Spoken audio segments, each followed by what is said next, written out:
And welcome to Down with the Browns.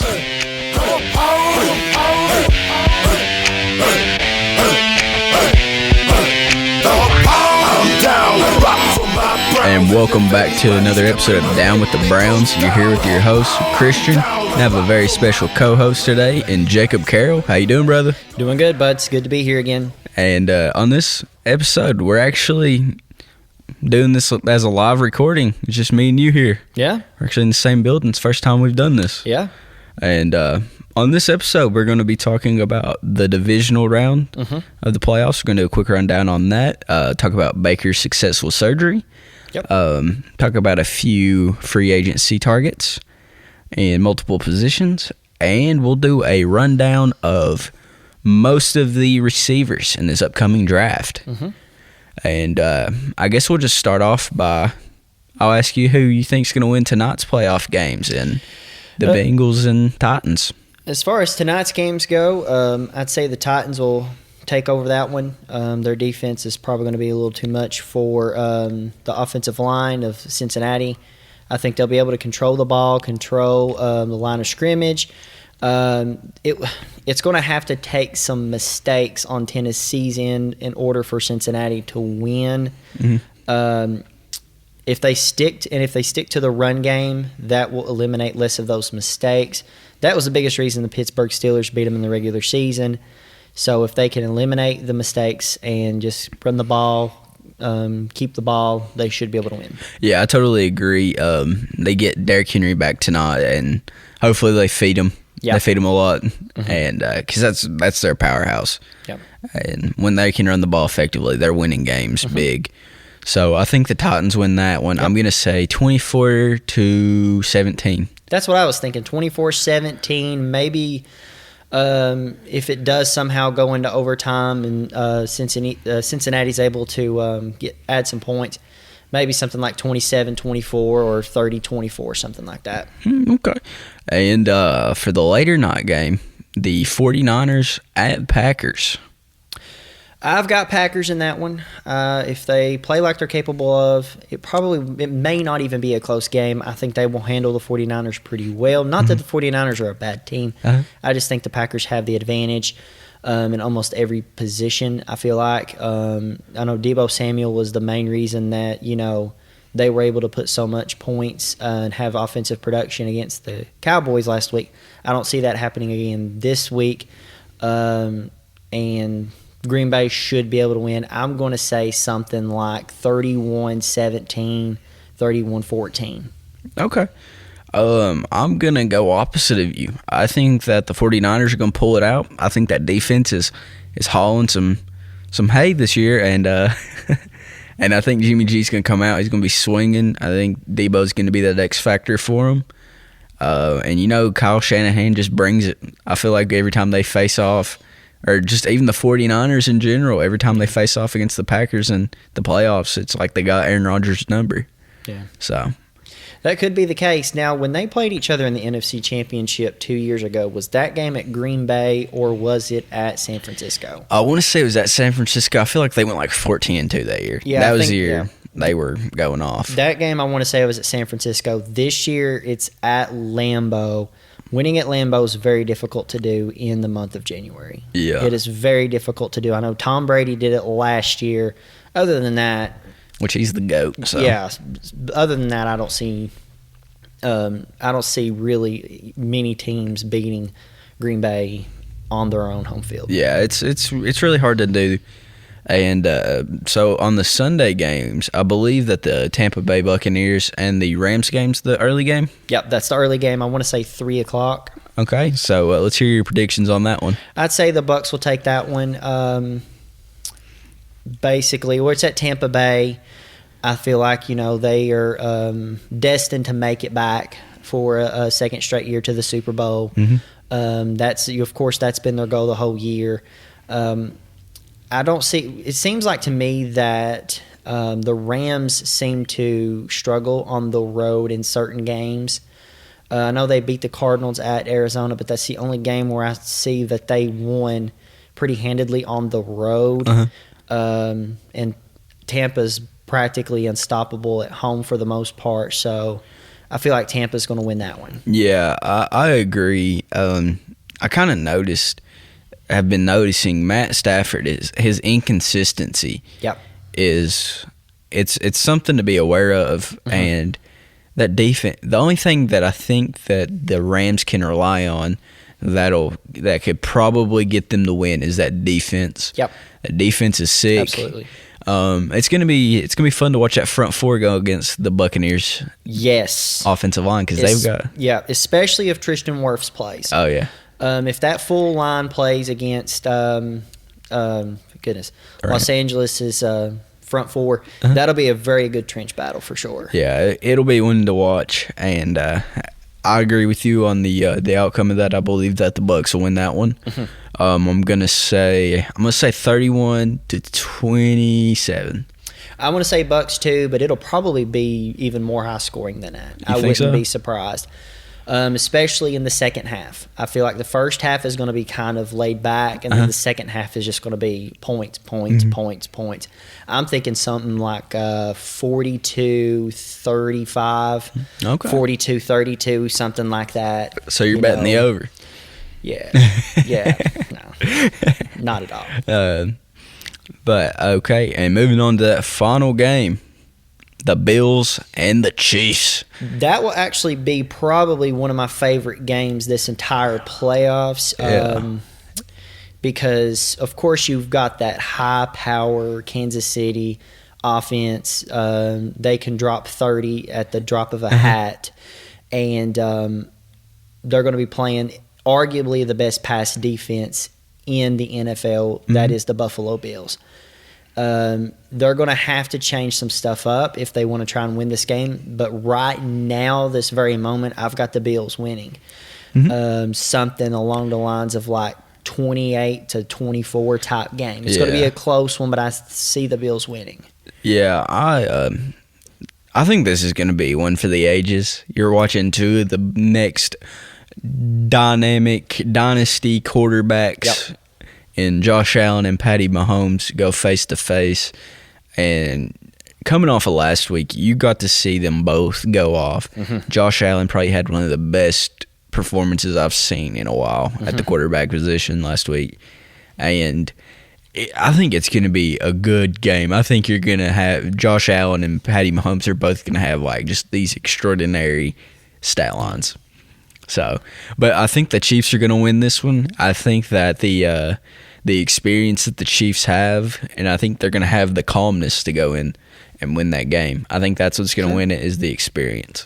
Yeah, I could see that because this is like the third playoff game, or fourth if you count last week. This is only the Bills' fourth playoff game in last several years. This is like Patrick Mahomes' fourth year in a row playing in a playoff game. Yeah, he's been in back-to-back Super Bowls. So, I mean, and he won one 2 years ago. So, I mean, he has that experience. And almost made it to the Super Bowl 3 years ago if it hadn't been for a roughing the passer call where Tom Brady's helmet got smacked. That's literally what it was. But, yeah. Yeah, and so, okay, who you got in the Super Bowl? Super Bowl. Well, that's a tough one. If I had to make a choice today, I would say Bills and Packers. Okay. I know Chiefs-Packers is the popular vote, probably the more likely vote, but that doesn't always take place. I'm going to say Bills and Packers for now. And, of course, if that's the case, it'll be a very interesting matchup because you would have Aaron Rodgers against that Bills pass defense, which is absolutely unstoppable. So that's something I would really like to see. But Bills and Packers, with Packers winning something, there's always a weird score in the Super Bowl. There's never a regular like 28-21 type game or a 35-28 type game. It's always like 29-20 or something like that. So that's what I'm going to say. 29-20 Packers. All right. So I've got the Chiefs and the 49ers. Okay. We're getting a Super Bowl from 2 years ago rematch, and I've got the Chiefs winning it. That's very possible. I'm not going to give a score because I'll be dead wrong. I know 'cause I'm always wrong, but I'm pretty good at picking the winner. I've not got one wrong in about 4 years. So, yeah. And, of course, if that were to happen, you have a Chiefs 49ers Super Bowl. With the game being in Los Angeles, San Francisco is going to have a lot of fans there. Yeah. I would imagine. But, I mean, you never know. yeah. And so let's move forward. Let's actually talk about our Browns. Okay. So, our quarterback, Baker Mayfield, he finally had surgery on the 19th. And Yeah. from the little video that came on, it looked like that everything went very successful. Yeah. The way he talked about it. I know a lot of people were skeptical on Twitter about it because he wasn't in full uniform with the helmet on and saying, "Go Browns, go Browns, go Browns." And yeah, I mean, fans are going to complain anymore no matter what. I mean, that's just, I'm sorry. No matter what happens, you could watch a video of Baker Mayfield eating lasagna, and fans are going to complain about it for some reason, which I understand. He had a bad year. You know, he's eating it with the wrong hand. Yeah, he's eating it with his left. It should be his right. Oh, throw with the hand you eat with. I don't know. I understand he had a bad year. Yeah. You know, it wasn't what we hoped for. And there were a couple of games this year where if he have done the right thing or changed what he was needing to do or whatever, we would have, won the game. And I understand, and that's the con of the quarterback position. Just about every time a team loses a game anymore, it's either blamed on the quarterback or the coach. Or the refs. But, I mean, anytime someone blames the refs, they're just complaining. Yeah. Just about. Their team lost in a dramatic fashion. Basically. And, yeah. Yeah. But, I totally agree about the fans need to stop complaining about so much. I mean, he did have it wasn't a good year at all for Baker. No. And if he plays like that again next year, I mean, he kind of had an excuse because of the injury. Because I mean, his shoulder and his arm were not connected, and true. So, and I mean, he had multiple injuries. I mean, I'm not gonna sit here and say that he's the greatest quarterback of all time. I'm not gonna say that everything that went down for him this year was because of that injury, but it affected a lot, and I think it's going to take a lot of them coming together this offseason and just building the men's and rebuilding that locker room, coming together, and just let's ride it out. And, Good point. Yeah, biggest thing is learning from mistakes, and I wouldn't say that just for Baker. It's unfair to just point at one person and say, learn from your mistakes. You got to look at everybody on the team and say, there's things that you did wrong, or there's things that you need to change, and just move forward from there. And if you don't have the problems come out, then you won't learn from them. That's true. Like, you got to have lessons to learn, and I think that's going to be a big lesson for Stefanski. I think it's going to be a good one for the Browns in general. Yeah, and Andrew Berry. I think they're all going to learn from that situation and grow from it. And and moving forward. Speaking of like next year and stuff, talking about free agents. Yeah. And we got looking back at the year, you wouldn't going into this year, you would think that there'd be more holes to fill, but there's really not. I mean, you get back a healthy Baker. Yeah. The two rooms now that are glaring, I think, that you got to address is the receivers and the defensive tackle position. Depending on what we do with the current players that we have, yes.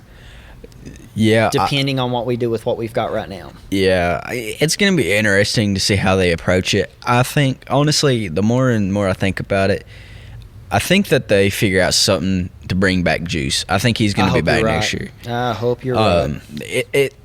There's not enough veteran receivers, and he really doesn't have that big of a market out for him, No.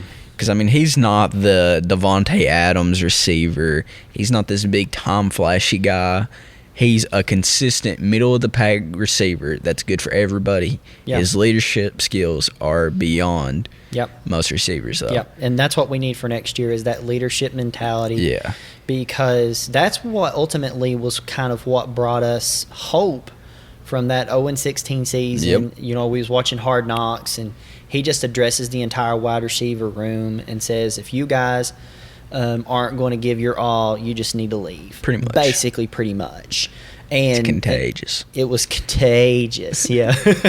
And bless 'em. yeah, we needed that. We needed that so bad. It was like a mentality that the Browns hadn't had yet. Right. And he had the winning culture. He came from LSU. They were winning games there. Yeah. Miami was actually decent then. Decent, yeah. I mean, they were winning games. I mean, Sure. when we got him, we were like, oh my gosh, we got Jarvis Landry. Yeah. Because, I mean, he was really good coming into Cleveland. Yep. And, I mean, he's been really good for us, I believe. I think he's been one of the best receivers, other than Josh Gordon, since the move. And that Josh Gordon was just that 1 year. As far as impact goes, it's by far Jarvis. Oh, yeah. Out of all the receivers we've had in the expansion era, he's by far the best one that we've had as far as productivity, impact, leadership. And that's the guy that we need to keep. Mm-hmm. It's just going to be a matter of contract. Yeah, because of his past 2 years stats-wise, they've not been up to par with his contract. I mean, love him, but his stats don't produce $15-16 million. Well, not many people's stats do, really. Well, I mean, you know what I mean. Like, right. they're going to have to restructure it, give him about 7 to 9, and maybe extend him a year or two. Sure. Because, I mean, his contract actually ends after next year. Yeah. So, you do that, and then you bring in a few guys, like with a little bit of experience, maybe. And we can just start talking about the free agency wide receivers if you'd like. Sure. All right. So I wrote down a few that stood out to me. I've said this one numerous times on here. I'm a big advocate for this guy. He really didn't have that big of a sample size last year because he hurt his ankle early on in the season, and it ended it for him. Sure. And it's DJ Chark. Yeah. He had a 65.9 PFF grade, but I believe that's just because of the sample size that he had. 2 touchdowns, 154 yards on 7 receptions. Yeah.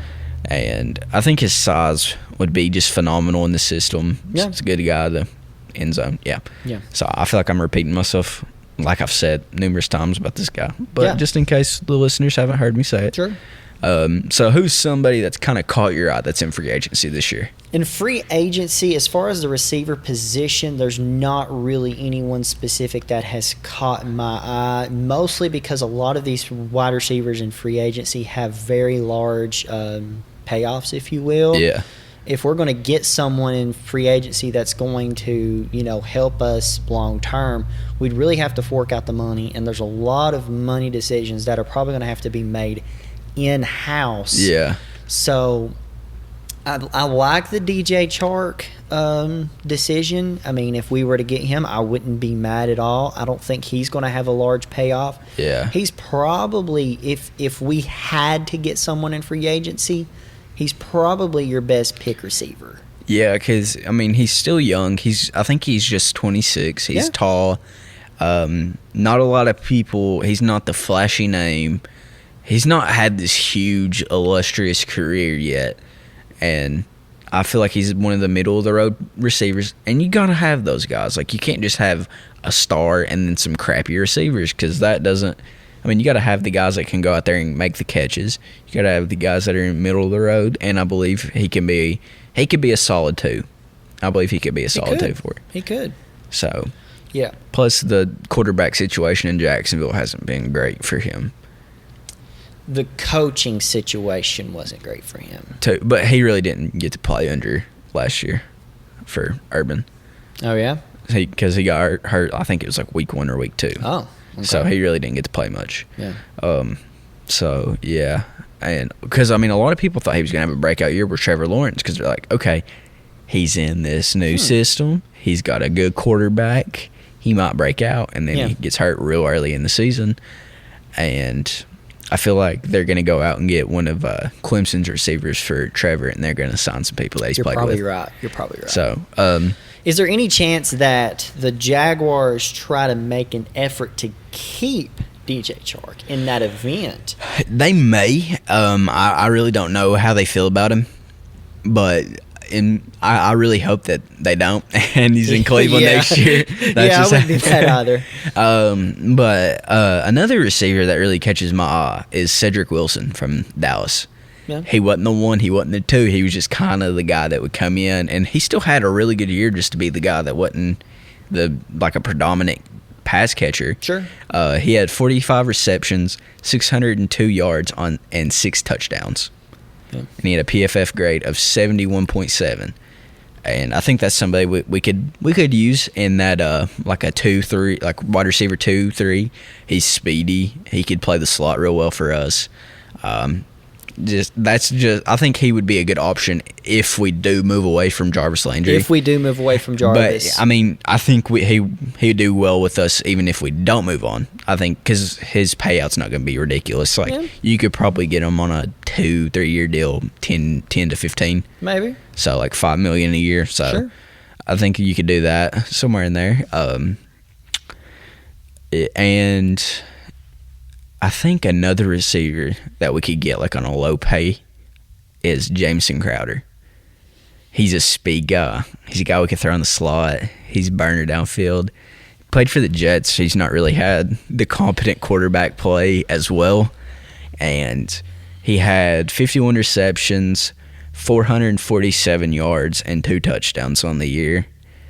And I know Zach Wilson, he's a rookie, but they've not had consistent quarterback play. Right. Plus, he's a rookie. Right. So I'm not going to really hold that against him because, I mean, he showed that he can produce, and he has sure. in New York. So I think that'd be another guy for the Browns to keep tabs on. Sure. Is there anybody else that you can? As far as free agency, none. I mean, of course, I think Sammy Watkins is supposed to be a free agent. Yeah. But, I mean, I'm not paying him that much. I feel like you could get him like a $4 million deal. You think so? Something like that. Oh, yeah, because that's what the Ravens paid him. Really? They didn't pay him much at all. Oh, I thought it was more than that. They may have. I know that he's projected not to make that much because he really didn't produce this year. Yeah, he didn't produce what his contract was being, So, I mean, if you can I think we can get some of these veteran guys on these lower end deals, and I think that would be big because I think we're going to draft a few receivers.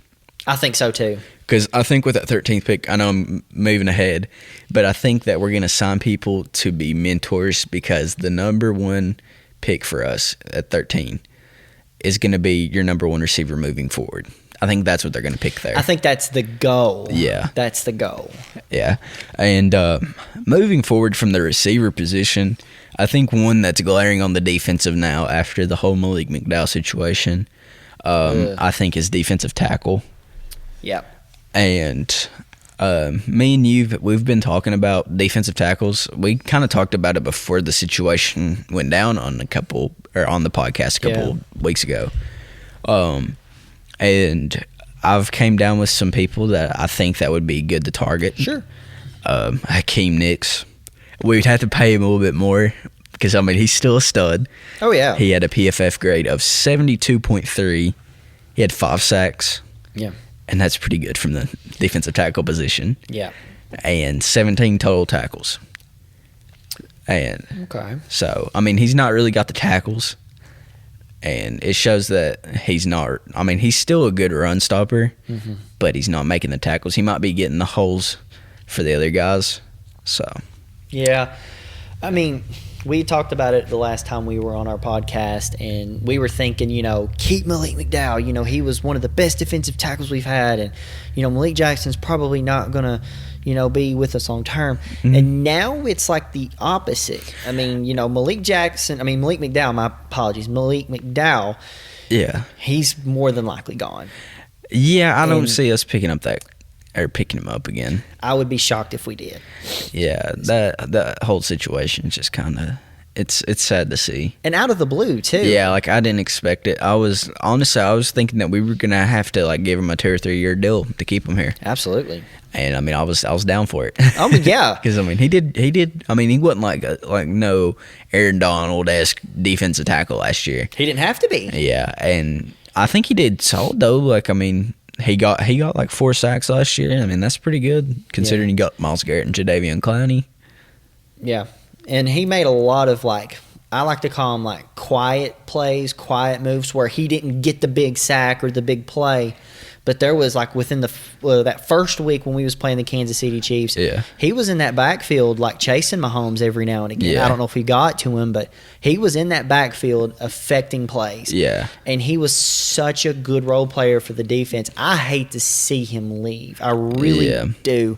So now you're thinking, do we keep Malik Jackson to keep that integrity of the defensive line? You know, I think bringing him back would be smart. And then another guy that I think that would be smart to bring back is a guy that knows the defense. He knows the Joe Wood role. He knows Cleveland. Bring back Sheldon Richardson. I agree. That would be great. Honestly, I was kind of sad to see him go the first time. Yeah. And he was kind of wanting the money, and he went back to Minnesota. Mm-hmm. So it shows that he's willing to go back to where he's played before. Right. So he went back to Minnesota, got him a little payday, had a decent year, had 4 sacks, 32 total tackles, had a forced fumble, and had a PFF grade of 62. So I think that he might be willing to come back to Cleveland. I think that if we offered him like maybe a $5 million deal or something like that, 1 year, maybe 2 year, 10, we could get him back in Cleveland. And I mean, he's a solid player for us. Yeah. Yeah, something tells me he knew the potential that this team had. Yeah. And I think he wanted to be with us this year because of everything that had happened last year, making the playoffs. We had all this offseason camaraderie, or however it's said, and I think he was sad to leave Cleveland, not necessarily to be in Minnesota, because like you said, he probably wanted to be with his old team. Yeah. But, he wanted to be in Cleveland, and maybe, he might still see that potential, and we may bring him back. Yeah. So, yeah. And one guy that I wouldn't mind us going after, I don't know if the Bills will pick him back up, but it's Harrison Phillips. He's a younger guy. He ain't really like the pass rusher. He's better on the run side of the ball. And he had a higher PFF grade. I want to say it was like 80-something. I can't remember it exactly. But he had 33 total tackles. And, he's somebody we could use in the run game, like stopping the run. So yeah, which our run defense this year was outstanding. Yeah. Outstanding. And, like, going forward, you still got to find that replacement for Malik McDowell. You do. And I think that's somebody – because he was phenomenal in the run stopping. That's one thing I liked about him. Oh, yeah. He's like 6'6". He's a bigger dude, and he could stop the run really well. So I think that one of them three would be a phenomenal – Sure. Or not phenomenal – a good replacement. A good replacement. Yeah, it's going to be hard to replace this guy. He was very, very effective. Yeah, and you got to get somebody that meshes well too, because the defense played really well toward the end of the year, and hopefully we can get one of them guys that's like a Jarvis for the defense, helps everybody gel together. True, and I think that's going to be more taken care of at the linebacker position than the defensive line. Yeah, and there's a few linebackers that the Browns should target, I think. Do you have any specifics? I don't have any specifics. I know, in a perfect world, there's a few that I'd like to get, like that cat from the Titans, Harold Landry III. He's versatile. He could play at the edge. He could play linebacker. He could basically do it all. If he were to somehow come to Cleveland, that would be phenomenal. But yeah. I think the only way we would go after Harold Landry is if the Titans somehow just are like, you know what, we don't want you. And that'll be shocking to me if they don't try to retain him with it. I think they'll end up pulling the franchise tag out on that one. Absolutely. The more I think about it. And one of the other ways that I think that we would actually try to go after him if he somehow hits the market is if we don't re-sign Jadeveon Clowney. Yeah, you've got to keep Clowney. I think that is one of the first things that Barry should do in off-season moves. Keep Jadeveon Clowney. He's the best thing that's ever happened to Myles Garrett since Myles Garrett came to Cleveland. Yeah, I don't know why we haven't opened the checkbook for him yet. Yeah. It's kind of shocking, but Andrew Barry knows what's up. Yeah.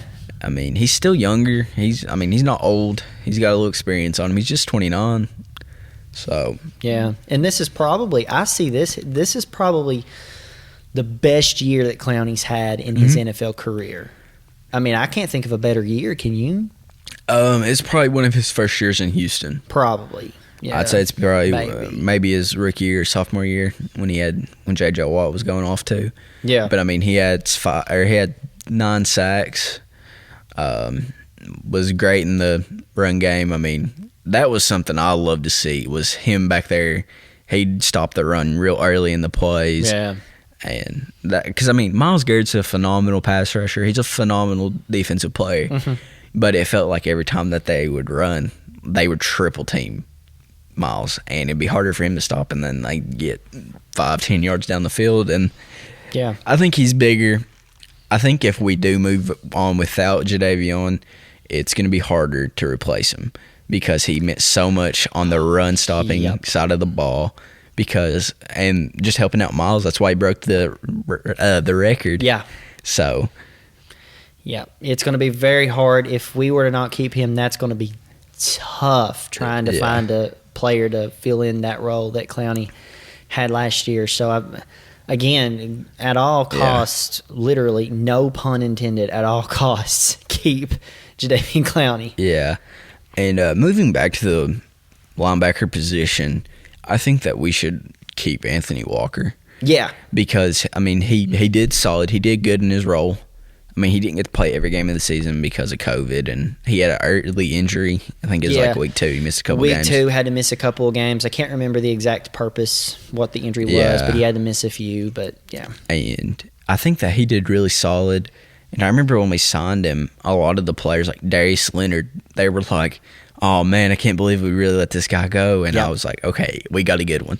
If he's saying that, then we've got a good player coming to Cleveland. Yeah. And, you know, one guy that I just remembered is hitting free agency this year. It's Christian Kirksey.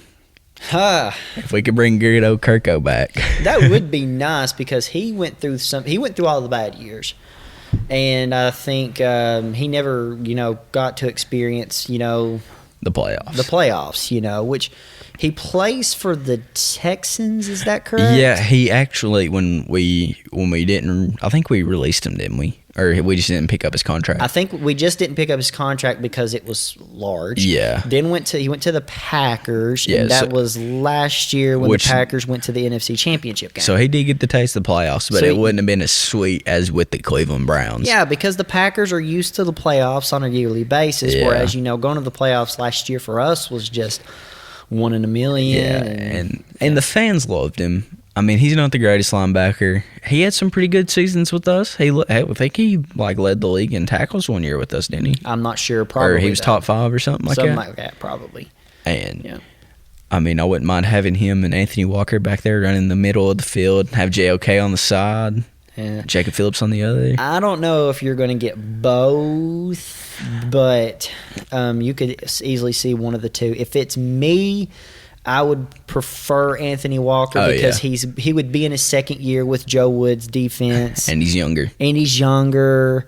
Yeah, I mean, he's the better pick now. But, I mean, if he were to walk and you have Kirksey, I'm not going to get mad. See, I just don't feel like the Browns are going to go out and pay linebacker because, I mean, it's showed the last 2 years you can just go sign these guys on one-year deals. Like you had B.J. Goodson last year, played really good in the middle linebacker position, and then you signed Anthony Walker this year. So, I mean, AB's got the eye for the middle linebacker position. Yeah. Do we still have Malcolm Smith? We do. I think we'll end up picking him up on a cheap deal again. Yeah. I think he likes Cleveland. Yeah, seems like he does. He's been effective in his role with Cleveland as well, and if we can just honestly, the linebackers that we have currently, the entire defense that we have currently is a great defense. Everybody stepped up, played well. If we can retain as much of that defense as we can. Which we don't really have a lot going into free agency. I mean, we got Rodney Harrison. I think we'll let him walk just because of Grant Delpit. Yeah. And I think that we'll let that Richard LeCount, I think we'll let him play a little bit more next year. He's still on his rookie deal, right? Yeah, last year was his rookie year. Oh, okay. LeCount's Yeah. And you're going into technically year 2, but year 3 for Grant Delpit. So it's about time. I mean, he did great last year, I think, for his technical rookie year. Sure. I think that you'll start to see him become more of that dominant safety we think that he's going to be. He could be the next Jamal Adams. That is a hot take, I know, but he could be. I'm not saying he will, but he could be. I think he's more of a. I don't want to compare him to Cam Chancellor, but like that style, like the hard hitting, because he's bigger. Because Jamal Adams, I don't want to get like called out on his height. Yeah, but I know Grant Delpit's like 6'4". Yeah. So that's bigger, and he's a hard hitter. So that's true. Yeah, I could see Cam. I could see a little of both. I guess I'm just, referring to the standpoint where Jamal Adams is technically a safety, but he can literally move about the field and just be any position, figuratively speaking.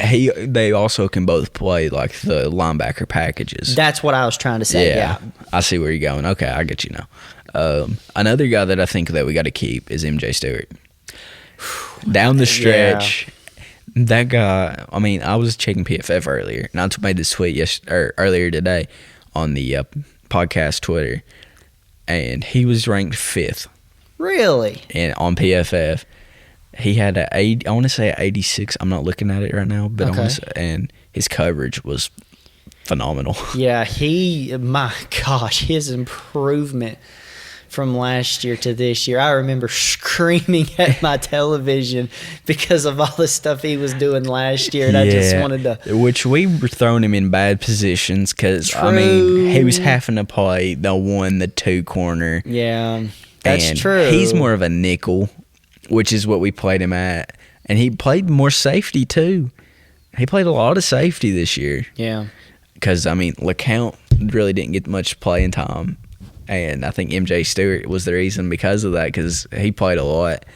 And I think we got to keep him. He's like one of them under the radar guys that not like a lot of people know about. Yeah, but he was really solid for us. And if you're a guy that watches the Browns year to year, game to game, week to week, and you've seen this guy all the time in a Browns jersey, it'll be tough to see him go. You know, and I mean, he could easily go somewhere else, and I'd say a team that truly needs this cat is going to pick him up. Same way with Jordan Poyer. Yeah. I mean, don't talk that about one that. stings. I'm sorry. That one hurt me when we didn't pick him up because I really like Poyer. Because I mean, he started the show in like that last year in Cleveland. He was showing that he's a really good safety. And gosh, yeah. And I'm like, okay, is this just because we suck, or is this kid really good? And then he goes to Buffalo, and now he's an All-Pro. He's on the best pass defense in the NFL. Yeah. I mean, I still think it's the best pass defense right now. Oh, yeah, for sure. They've got, overall, one of the best teams in the NFL, no doubt. And that's why they're going deep in the playoffs. Yeah. So it always stinks when you see a former Cleveland player go somewhere else and they just, succeed. And, life of a Browns fan for sure. Yeah, for sure. And, I think it's about time we get into talking about them receivers at 13 and in the draft, just overall receivers, breaking them down. So who is like one receiver, if you had to just pick a sleeper receiver? I know we're just going to start off with that. Sure. Who's like one sleeper that you would pick? Well, it's very hard to tell right now because we've already had the conversation about what we're going to do with our current receivers that we have. If you get one first round, I mean, you've got to go with Garrett Wilson, I believe. Yeah. If you get it first round. But Garrett Wilson may be already gone by that pick. If I'm being honest, if Garrett's gone and we do something else with that pick and don't get receiver and we save it for another round, a receiver that I would really like for Cleveland to get, George Pickens from Georgia. At 13? No. If if they don't go, okay, my bad. If we don't pick at 13, or if we don't pick a receiver at 13, say we want that one player and we don't get him, he goes somewhere else, and we take a different direction with 13 and then wait until second, third round, I don't see George Pickens being as the player that everyone wants. Yeah. That's someone that Cleveland could go ahead and maybe pick up because he can play. Yeah. He really can. I mean, he's the reason, down the stretch, he was pretty solid for them. Yep. And Yeah. I mean, that Georgia offense was humming. Oh gosh, yeah. And he actually tore his ACL last year, and he didn't play a whole lot of this season where they won the national championship. Yeah. I think he played the national championship. I cannot remember, but that would be a good pick for Cleveland as a like sleeper pick, if you will, because he's got a good body frame and he's as fast as lightning. I think he could fill you know a particular role for Cleveland some way somehow. That would be my sleeper pick if we were to go with a Yeah, I agree there. There. I think he's one of them guys you got to take in like third, fourth. That's what I was thinking, third or fourth. So there's one guy that I think that the Browns could do, like sleeper wise, could get. Sure. Same conference in the SEC, just the other team in the national championship played for Bama, and John Mechie. I like him. Yeah, John Mechie, I think his injuries are what's going to knock him. Yes, that's why I didn't say John Mechie. Because I feel like he's constantly hurt. But when he's on the field, he's phenomenal. Yeah. He's fast as lightning. Yeah. I mean, he's not as tall as George Pickens, but I don't know who to even compare him to. Because, I mean, he's about 6 foot, I believe, and he's fast. Yeah. You know, I don't know exactly where he's going to go. It all kind of depends on his pro day. Yeah. I think he could be late second, early third, somewhere in there. Yeah, I could see that. Just because of Bama. Yeah. I mean, and he had a pretty good year this year. He had 96 catches, 1,142 yards, and 8 tutties. So, I mean, that's pretty solid for him not to be the number one receiver and hurt a little bit this year. Yeah. He wasn't the number one receiver this past year, still did that. He wasn't the number one receiver last year, and still. He had like 800, 900 yards. Oh, gosh. And that SEC championship game when they played Florida. And Florida, I guess it was like a interception / fumble. They literally stole the ball from him. Yeah. And you're just like, how did that happen? Next thing you know, you see him flying across the field and literally plows over a Florida player. He lit him up. I don't know how that wasn't called a penalty. So if we see something like that in Cleveland, First Energy Stadium will explode. Yeah. And another guy that I kind of noticed, it's like very, like, I don't even know where this guy's even projected at. He's very under the radar. I don't even think a lot of people's even heard of this kid. But I believe he led the nation in receiving yards. And I think receiving touchdowns too. I don't want to say that like 100%. Don't know the exact stat. Yeah. I know the numbers, but like I don't know like position where the stats rank at. But it's Jarrett Steins from Western Kentucky. He had 150 receptions, 1,902 yards, and 18 touchdowns. I didn't watch any Western football this year, but I'd say he was probably their only productive receiver. I mean, I don't know. Well, I mean, they had Bailey Zappi, who broke the record this year, like 62 touchdowns, 6,000-something yards. I know they did the air raid. They had, I believe they had 2,000-yard receivers. Really? They were pretty productive on that side of the ball. Huh. And, I mean, I know it's Western Kentucky. It's not the biggest of schools. Yeah. Weaker conference. I believe it's – what conference? Conference USA. Yeah. I know it's Conference USA in basketball. I'm just assuming that as football as well. Yeah. I don't want to say he's like this phenomenal receiver, but, I mean, those stats – I mean, PFF had him as the highest rated receiver in the nation. Yeah. They had him at 90.5. Yeah. So, I mean, that's pretty productive. He's not the biggest receiver. I believe he's about 5'10", 5'9", somewhere in there. Yeah. He's a speed guy. Yeah. And he could be one of those that goes undrafted. No one's ever heard about him. And, he goes in like the supplemental. Yeah. And just absolutely lights it up, wherever he goes. Or maybe he balls out at the draft combine, maybe a senior day. Maybe so. Gets in there, maybe 6th, 7th round. I mean, one of them. Sure. One of them top guys. I could see that. So, yeah, that's some of the sleeper guys.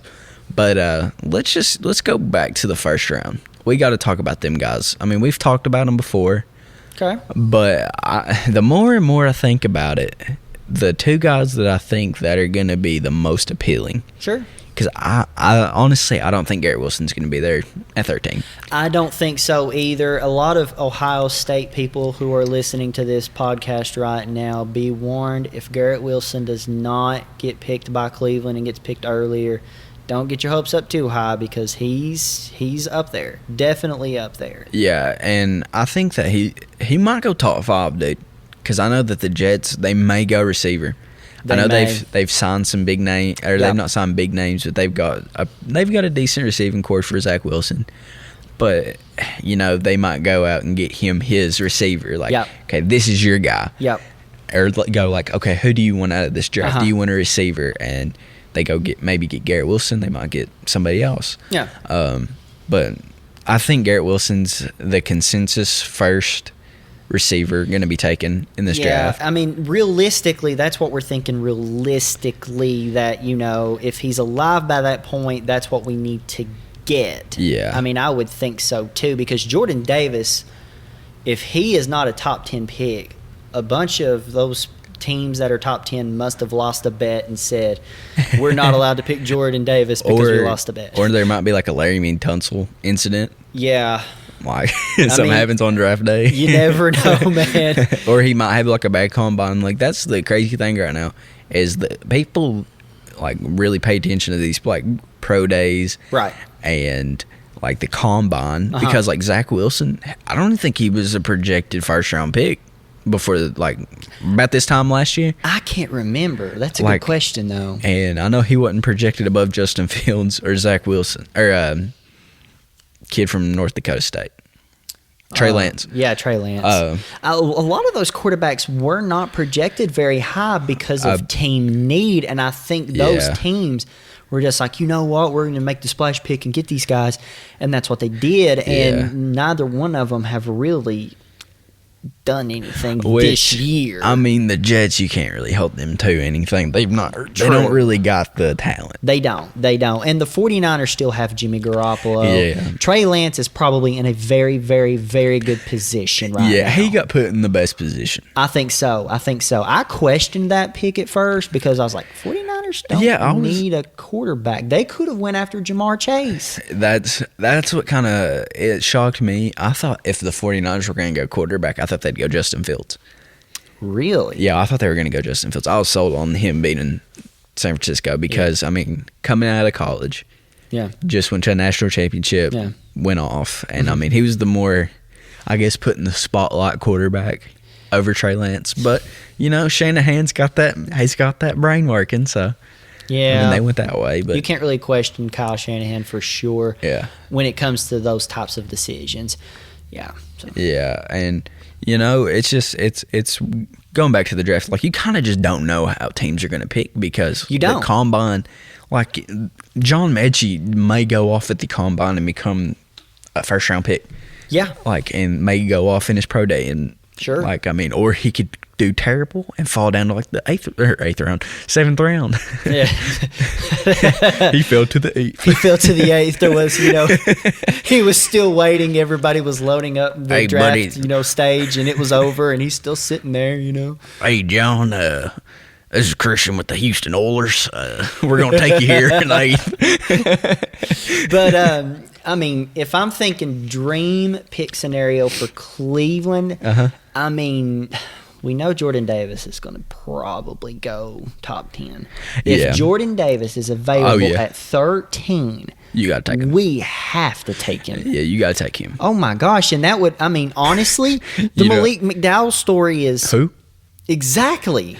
I shouldn't say that, but I hope he gets the help. I hope he gets the help that he needs. But like Jordan Davis, I think playing along, if we re-sign Clowney and we got Myles Garrett on the other side, Myles Garrett, Jordan Davis, and Jadeveon Clowney, and keep Malik Jackson. You keep him. The thing about Jordan Davis that kind of worries me is that Georgia, he didn't play a lot of downs. Like he played the first and the second.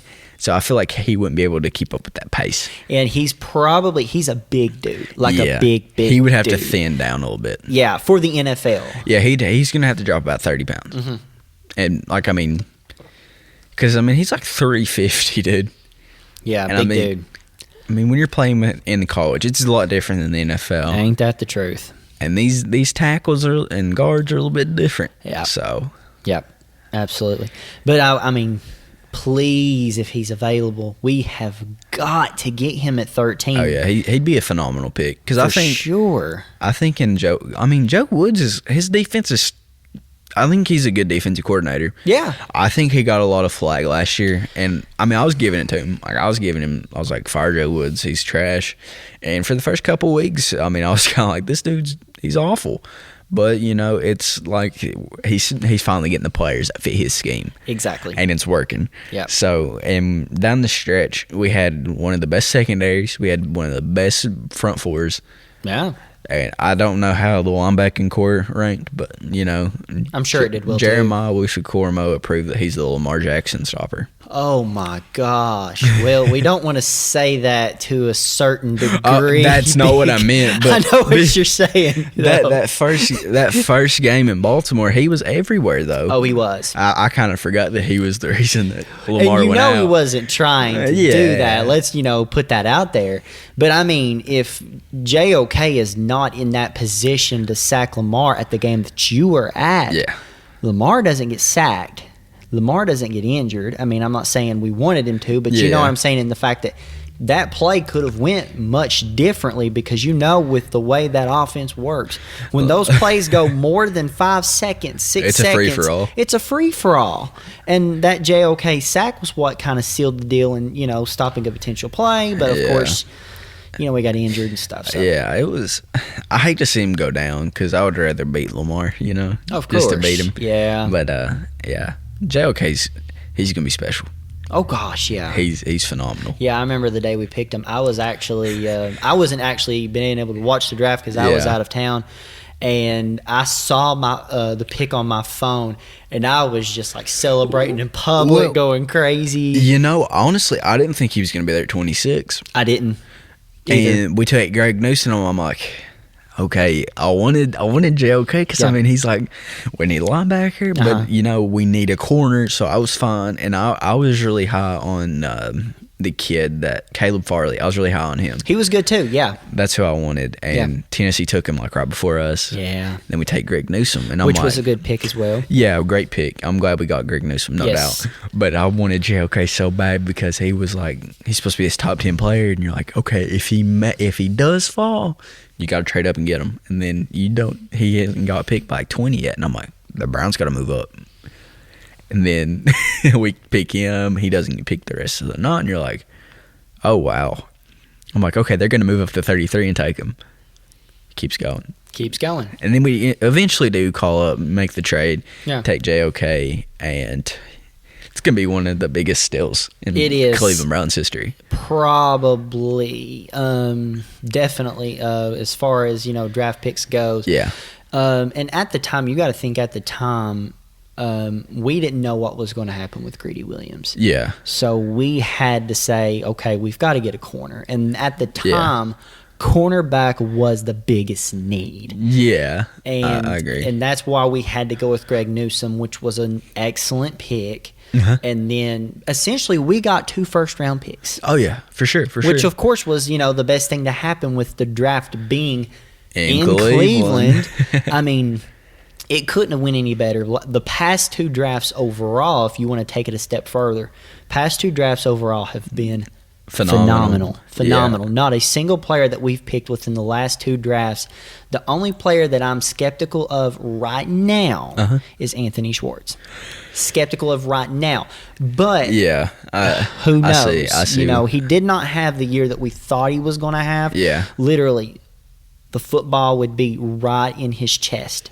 And somehow he didn't catch it. Yeah, I think a lot of it was, I think some of it just stemmed back to him not finishing that route and it hurting Baker. Him going after that tackle. I think some of that stemmed down because it went to the back of his head. He's like, oh my gosh, I got to make this catch. And he started panicking. I think that offseason he's going to work a little bit because, I mean, him and Juice were actually in Miami not too long ago working out working out with a certain receiver. That is true. You know who that receiver was, don't you? I don't. It's Chris Olave. Ooh. Another potential receiver we could take. Another potential that we could take. Honestly, I wouldn't be mad at taking Olave. I wouldn't be mad at that. Because, Ohio State's slowly becoming that wide receiver because they're starting to pump out some good receivers. They are starting to pump out a few since here and there. Brian Hartline's took over. Yeah, the few here and there. I could see that. But I wouldn't be mad because last year they balled out. Yeah. But another guy that I wouldn't be mad at the Browns taking at 13, Drake London. If we pick Drake London, I'll be happy with that too.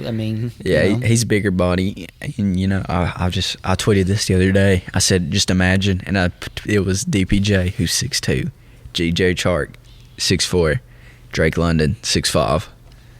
We need that. And plus, you got David Njoku, Harrison Bryant, potentially Austin Hooper, depending on how that situation goes. And then your shortest receiver on that team potentially would be Jarvis Landry at 5'11". And that would be completely okay with me. Yeah, and it wouldn't be DPJ being your tallest guy. Yeah. So, if you've got those top 5 receivers. We talked about it in the last podcast. Garrett Wilson, Jameson Williams, Drake London, Chris Olave, and then Treylon Burks. Now, Treylon Burks kind of defies your, fantasy height deal because he's 6'3". But that's still bigger. Any of those five, yeah. If we were to pick any of those 5 at 13, that would be good for the Cleveland Browns. Yeah. I'm that type of person to where I want this player, and of course, by the time we get to the last week of April, I'm going to get my hopes up for it, and I'm going to have my hopes be crushed. Of course, I want Jordan Davis. He'll probably get picked 3 or 4, then I'm going to get mad, and But, if you go with either one of those 5 receivers, you can't go wrong. I just think the receiving room is something you got to identify real quick in the draft, and this draft's the one to do it in. It's so deep. And there's multiple receivers. Like, there's receivers down the line, like the Dotson kid from Penn State. Penn State. You got one of the other more underrated receivers in Sky Moore from Western Michigan. Not a lot of guys have heard of him. And, like, Justin Ross, 6'4", the consensus number 1 receiver took, like, 2 years ago when everybody was like, okay, when he's eligible to be drafted, he's going to be the first receiver picked. Yeah. And then the injury happened, and then he didn't really have a consistent year this year because of the quarterback play. And I see him falling to about 2nd or 3rd round. Yeah. And I see Jacksonville making a push for him. That's what I see, and I think that's Jacksonville's going to try and get that Joe Burrow, Jamar Chase connection with Trevor Lawrence and Justin Ross. That's going to be their attempt. I don't know if it's going to give you the same results, but one thing I kind of saw where Jameson Williams got hurt, and they're saying his draft stock's going to fall a bit because he won't be able to go into the draft combine and do his pro day due to that injury. They're saying that it's going to fall. Would you be mad at the potential them taking a receiver 1st round and a receiver in the 2nd round? I don't know. That would be a tough one. I don't know. If it's Garrett Wilson in the 1st and Jameson Williams in the 2nd, would you be mad? That would be. I don't know if I would be too hyped up about that. I would be ecstatic because you've got your receiver 1 of the future and your receiver 2, along with DPJ and Schwartz moving forward. So you've got 4 receivers on your team guaranteed for the next 2 to 3 years. That might help. You couldn't really. You think about it. There's not really any other position that we need as a starter right away. That might, help Cleveland. We kept only 5 receivers this past season. So I'm not necessarily sure that many receivers would necessarily be helpful with Stefanski's scheme. Now, a team like Los Angeles Rams, I could see them going 1st and 2nd round. They kind of run that same system, though. McVay runs it kind of sort of the same. he's kind of opened it up a little more since he's got Stafford. But McVay, they all come from that same tree, that same type of like just run first, play action. Right. Like he came from the Shanahan tree, and so did Matt LaFleur. So they all kind of are in that same, and they all have that number one receiver though. So I think that I think Stefanski's going to open it up a little bit next year. Maybe. Because, I think he was trying to implement that this year, and I think Hurt Baker kind of held that back a little bit. I think once you have the healthy quarterback, or whatever direction AB and Stefanski think that they need to go at quarterback, I think the smartest way is just to run it back with Baker. Yeah. If you get two good receivers, I think let's just run it, man. Because I think a Garrett Wilson and Drake London, whoever you take it in the first round, is going to be your number one for the future. And I'm down for any of them, man. Like I can talk myself into any of them. So it's hard to see Barry going wide receiver in the first and second. I would see him picking two tight ends rather than two receivers. Yeah. Because Stefanski's system is more predicated on tight ends, whereas like Sean McVay is more wide receiver. And especially if we don't keep Hooper, which is likely, Hooper might be gone next year. So one guy that kind of, I know this is kind of a segue back to free agency, but one guy I wouldn't be mad at the Browns keeping tabs on is Evan Ingram. He's a good receiving. I think he kind of fits that same like David Njoku type mold. Sure. Which he was pretty good when he played with Eli and when OBJ and all them were running it. Absolutely. I think that he would fit pretty good in Cleveland in that scheme as like the tight end too. Yeah. I don't even think you really got to pay him that much either. I don't think you'd have to give him that big of a contract. I think you could pay Njoku what you need to pay him to keep him, and then pay Evan Ingram about mid-pack tight end stuff. So I could see that, especially if we don't keep Hooper, which I see as likely. You never know what they'll do, but in the event that Hooper's gone, that may very well happen. And you stick with, of course, Njoku and stick with Harrison Bryant, and Stephen Carlson's still on the team, right? Yeah, he was just hurt. Yeah. He caught his first play, Stephen Carlson's first play, was a touchdown. It was a touchdown on, was it the Steelers primetime game on Thursday Night Football when the Freddie Kitchens year? And that was him. That was pretty nice. And then when we played him again later in that year, he stiff-armed somebody to freaking Detroit. Do you remember that? Stiff-arm Carlson? Throw him to the dirt. I think so, yeah. I can't wait to see him come back. I see, as far as if you're talking tight ends, I see Hooper potentially being, he might still be in Cleveland, but definitely Njoku, definitely Bryant, and then bringing back Stephen Carlson. If Hooper were to leave, Evan Ingram might be a good pick. We may go back into the draft. Yeah, no one thought we were going to pick Harrison Bryant. Yeah, that was kind of added. We kind of figured he was going to pick up a tight end.